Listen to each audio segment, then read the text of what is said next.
deuxième capsule sur l'accord des participes passés. Ici, nous aborderons le participe passé employé avec l'auxiliaire être ou un autre verbe attributif.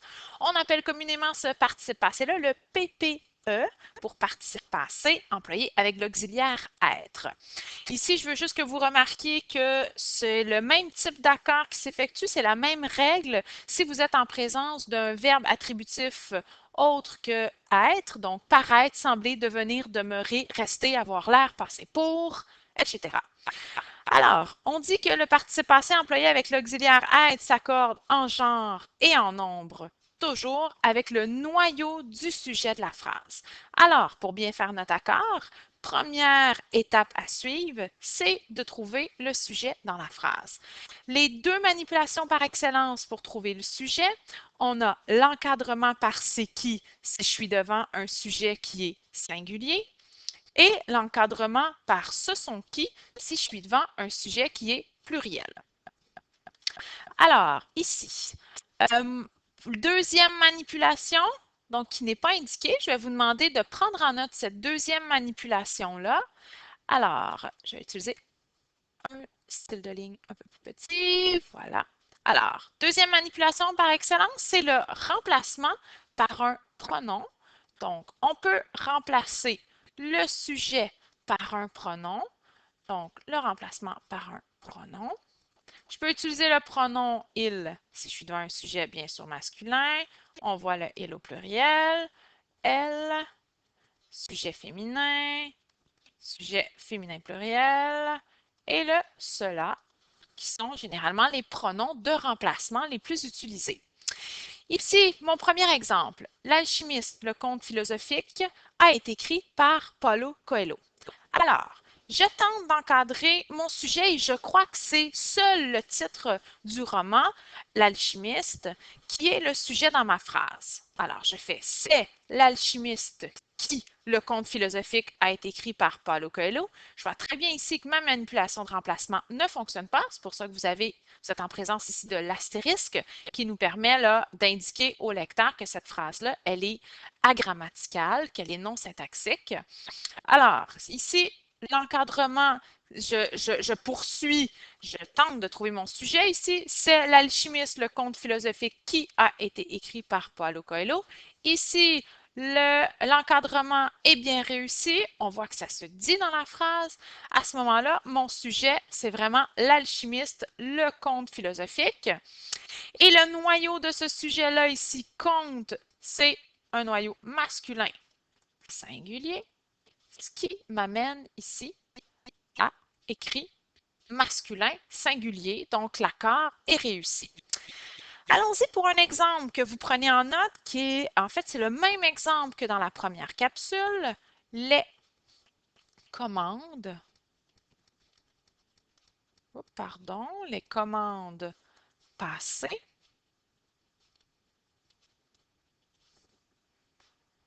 après 18 heures seront rejetées. Ici, je ne fais pas l'accord, on va faire l'analyse de la phrase. Alors, je vois ici que je suis en présence de l'auxiliaire être. Donc, je sais que le participe passé s'accorde avec le noyau du sujet de la phrase. Alors, première manipulation, je tente de faire l'encadrement par c'est qui. Ici, je vois que ce qui s'apparente à être un sujet est au pluriel. Alors, j'amorce par ce sont. Les commandes passées, imaginons que je crois que c'est ça mon sujet. Donc, ce sont les commandes passées qui, après 18 heures, je vois très bien ici que mon encadrement n'est pas effectué correctement. Alors je me dis, je vais tenter d'inclure dans mon sujet après 18 heures. Ce sont les commandes passées après 18 heures qui seront rejetées.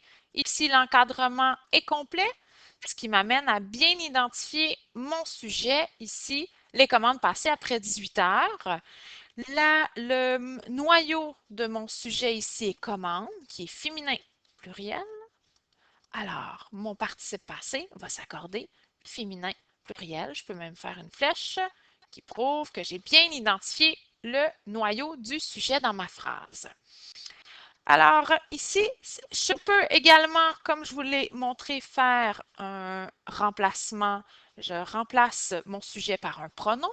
Donc, ici, j'utiliserai le elles. Elles seront rejetées.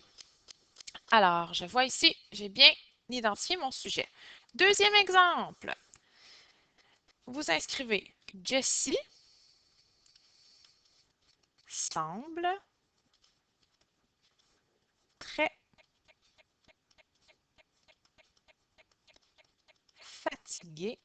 Alors, je ne fais pas l'accord. Je vais faire l'analyse de ma phrase avant. Jessie semble très fatiguée depuis hier. Ici, sujet assez simple à identifier. Je vais quand même faire l'encadrement. C'est Jessie qui semble très fatiguée. Ici, ce que je souhaitais que vous vous rendiez compte, c'est que j'ai utilisé un autre verbe attributif que le verbe être. Ici aussi, j'ai ajouté un adverbe pour que vous puissiez bien voir que l'auxiliaire parfois, il peut avoir un mot qui sépare l'auxiliaire du participe passé. Ici, c'est l'adverbe très. Donc, je fais mon analyse, j'ai encadré mon sujet. Mon sujet est féminin singulier. Fatigué, je vais l'encadrer. Je vais l'accorder féminin singulier. Alors, je vais faire une flèche entre le sujet et le participe passé pour bien indiquer là, que mon accord est réussi. Alors voilà, c'est ce qui complète le participe passé employé avec l'auxiliaire être ou les autres verbes attributifs. Maintenant, nous allons aborder dans la prochaine capsule les participes passés employés avec l'auxiliaire avoir.